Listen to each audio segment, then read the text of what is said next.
আসসালামু আলাইকুম। তো সকালে মুরগিগুলো ছাড়তে চলে আসলাম আমাদের দেশি মুরগির এখানে খোয়ারে। তো আমরা এইগুলা দুইটা মারা গেছে, তো কিছু করার নাই, ঠান্ডাতে মারা গেছে, খুবই খারাপ লাগতেছে, কিছু করার নেই, যেহেতু প্রচুর পরিমাণ বৃষ্টি বাদল হইতেছিল।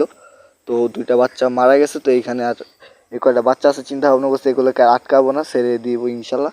বাঁচলে বাঁচলে, না বাঁচলে কিছু করার নাই।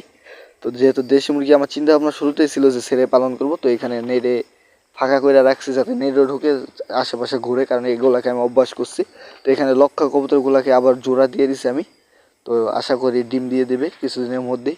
আর যে এবারও ডিম সমস্যা হয়, তো লক্ষা কবুতরগুলোকে লং টাইম পর্যন্ত রাখবো, রেস্টে দিব, রেস্টে দেওয়ার পর ঠিক হবে ইনশাল্লাহ আশা করি।